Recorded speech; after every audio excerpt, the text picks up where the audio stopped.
Bonjour, dans cette nouvelle vidéo, je vous parle de la persistance dans le cadre de la mémoire.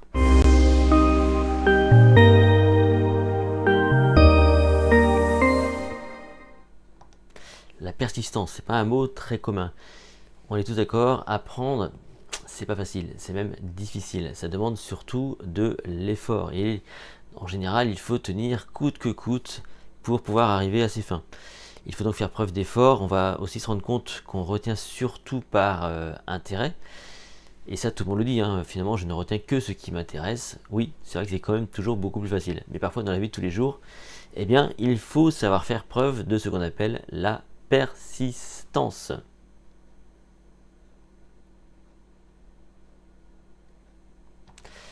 Persister, c'est être capable de maintenir son effort dans une tâche cognitive. En soi, si vous voulez, ça va être hyper important d'être capable de casser ce rapport qu'on a au temps et à l'effort. Parce que qu'est-ce qui pose problème quand on veut apprendre des choses? Eh bien, c'est d'accepter ce temps et cet effort que ça demande. La plupart des gens, ils rêveraient d'avoir effectivement une petite pilule magique pour apprendre comme ça spontanément.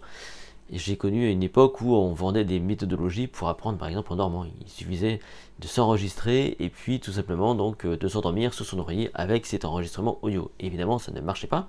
Par contre, ça se vendait extrêmement bien parce que la promesse était très forte. C'était cette capacité à apprendre évidemment sans effort et rapidement. Donc la persistance, ça va être cette capacité à maintenir cet effort dans le temps et sans doute ça va passer par votre capacité à déconstruire ce rapport que vous avez au temps et à l'effort. Donc il faut trouver des solutions. Souvent donc ce sont des jeux, des jeux ou du système ludique pour que ça fonctionne. Sinon ça ne marche pas bien. Donc on a trouvé dans tous les cas les ressorts de la persistance et c'est ce que nous allons voir donc maintenant.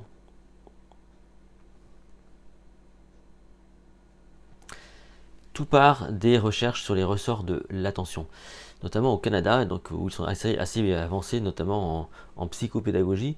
Eh bien, ils se sont intéressés à cette notion de persistance. Ils remarquent effectivement que lorsqu'on a des enfants ou des adultes qui semblent avoir des problèmes d'attention, malgré tout, il y a quand même des activités au cours desquelles cette attention, a priori, fonctionne plutôt pas mal. C'est le jeu, c'est les films, les séries, les spectacles, lorsqu'il y a un intérêt qui est fort, lorsqu'il y a une grosse motivation. Et donc, à partir de là, ils vont observer comment tout cela se traduit. On regarde les films, on regarde les séries, finalement, on se rend compte qu'il y a l'intérêt des courbes au niveau de l'attention, il y a des pics attentionnels qui sont tout le temps proposés, des cliffhangers par exemple, ça vous l'avez tous déjà vécu, vous arrivez à la fin d'un épisode d'une série, et puis tout à coup, bam, il y a ici un petit pic, là, il y a quelque chose qui vous donne envie d'aller plus loin, et qui relance votre attention, et c'est plus fort que vous, donc vous allez retrouver l'envie, la motivation de continuer la suite. Eh bien, il y a des chercheurs qui sont dit comme ça, on pourrait faire la même chose avec cette fameuse stratégie d'objectif. Et si on proposait à des élèves, par exemple, une promesse forte dès le départ d'un cours, au bout de laquelle, voilà, et donc, il y aurait une flèche, là, voilà, au bout de la flèche, il y aurait donc une promesse extrêmement forte qui provoquerait chez eux une forme de waouh, donc de grosse attente.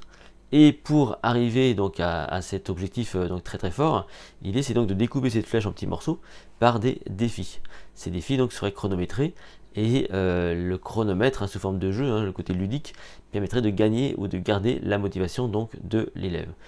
Et là on s'est rendu compte qu'avec cette méthodologie-là, eh bien, on favorisait ce qu'on appelle la persistance. D'ailleurs vous pourrez tester chez vous, tout simplement lorsque vous avez une tâche cognitive à faire, il vous suffira donc peut-être de dessiner cette flèche pour, avec un objectif fort pour sans doute maintenir votre attention.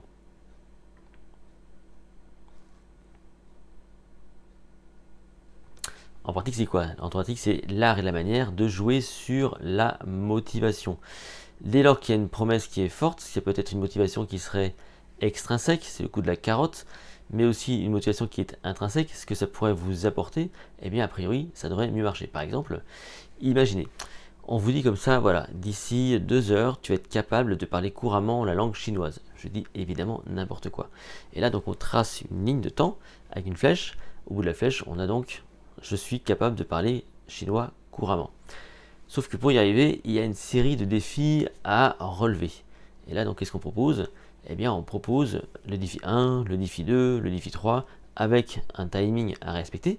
par exemple de 8h à 8h30, de 8h à 9h, des cycles pas trop longs qui permettent d'atteindre certaines étapes et certains objectifs, des sous-objectifs, pour atteindre la promesse qui est extrêmement forte. Tout ça donc est chronométré, et au bout d'un certain temps, effectivement, on se prend au jeu et on essaye donc de relever les défis.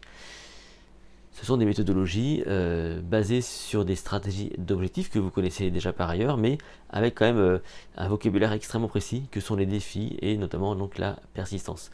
Et en procédant comme ceci, a priori, on est plus apte donc à maintenir son attention, sa concentration et donc à maintenir cet effort dans le temps. L'idée c'est quand même de rendre la chose ludique et donc de casser ce rapport au temps et à l'effort. Si cette vidéo vous a plu, vous pouvez la liker, vous pouvez la partager, vous abonner à cette chaîne YouTube et me retrouver sur mon site https://les-secrets.com où notamment je parle un peu plus de persistance cognitive. A très vite dans une toute prochaine vidéo.